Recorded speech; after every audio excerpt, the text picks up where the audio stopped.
De sol vivant était très claire, mais j'avoue que la notion de cuisine vivante est beaucoup plus vague parce que il n'y a pas d'organisme vivant à proprement parler dans une assiette.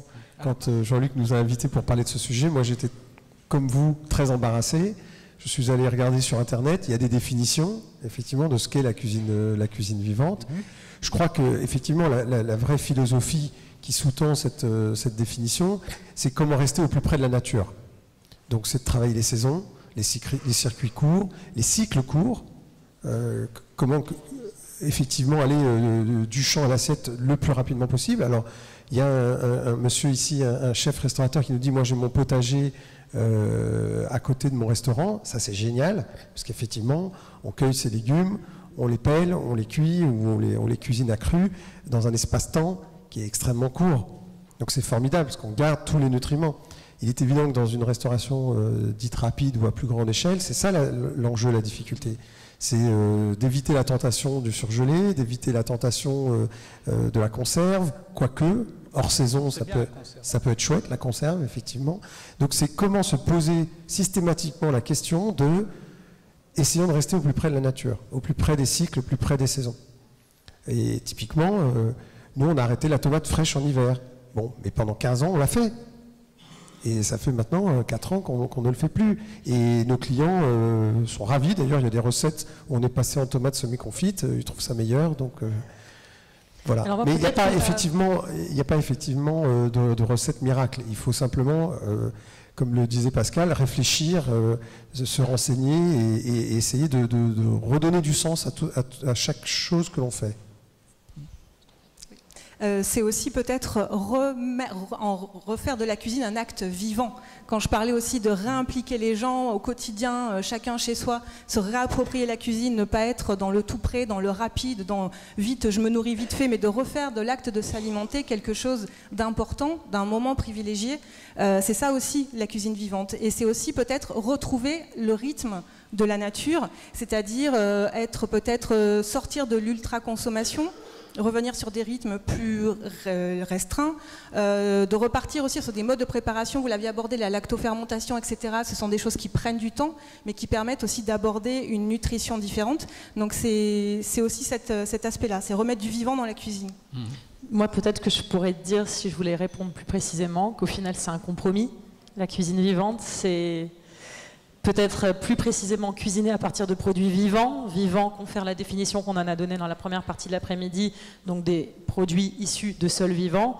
Et le compromis, c'est le compromis plaisir dont on a parlé, que j'oublie pas, même si j'ai mis ma casquette santé et nutrition, je l'ai fait exprès parce que je savais que j'allais avoir de la concurrence sur les autres terrains. Donc plaisir, santé, environnement, évidemment, durabilité, et puis économie, puisqu'il y a quand même une histoire à la fin de porte-monnaie. Pour nous, donc, cuisiner avec la cuisine vivante, c'est cuisiner avec des produits qui ne sont pas morts.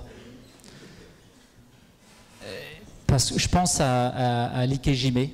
L'ikejime, donc je pense que tout le monde connaît ou tout le monde en entend parler, mais personne ne sait vraiment ce que c'est. En fait, ikejime, c'est la façon dont on tue le poisson au Japon. Ikejime, donc ça veut dire littéralement, quand on traduit du japonais au français, ça veut dire tuer vivant. Donc déjà, au Japon, on pêche le poisson vivant. En Europe, on ne sait pas pêcher un poisson vivant. On n'a pas la logistique pour. Alors, je ne parle pas des 2% de marailleurs, des artisans, bien entendu. Je parle en règle générale. On n'a pas déjà, on ne sait pas faire voyager un poisson vivant. On n'a pas les aquariums, on n'a pas les camions, on n'a pas la logistique. Donc, bien entendu, très souvent, le poisson est mort dans le filet ou dans en fonction des techniques de pêche qui sont utilisées. Et donc le poisson, quand il arrive, combien de personnes ont vu un poisson vivant arriver dans leur cuisine? Il n'y en a pas beaucoup. Et donc le fait de tuer le poisson vivant, ça permet beaucoup de choses. C'est-à-dire qu'on va enlever le sang, on enlève les bactéries. Donc c'est une source en moins pour les problèmes. Et ensuite, le travail du sushiya, donc c'est le cuisinier qui va cuisiner le poisson. Donc bien entendu, c'est pas. Alors on pense tous, on a notre imaginaire, donc l'art du poissonnier, du japonais, du cuisinier, c'est de savoir couper le poisson. Donc c'est pas que ça, en fait, on va pas se limiter à ça. Le plus important, c'est de comprendre la maturité du poisson. Quand le cuisinier tue son poisson, donc déjà en japonais, c'est quand on tue le poisson, on coupe la relation entre le cerveau et les nerfs. On coupe la relation entre le système nerveux. Donc c'est pour ça que je reviens sur la mortalité. Et donc le légume, c'est pareil. Alors on va enlever la carotte de la terre, donc, et voilà. Et donc l'idée, c'est de la cuisiner le plus rapidement possible, ou tous les végétaux. Mais je reviens sur cette relation entre le poisson et le cuisinier. Donc son idée, son travail, c'est de savoir faire maturer le poisson. Et donc comme c'est lui qui l'a tué, en fonction des familles de poissons, donc il y aura des jours de maturité différentes, les poissons bleus, les poissons blancs, les poissons rouges, en fonction de la taille du poisson.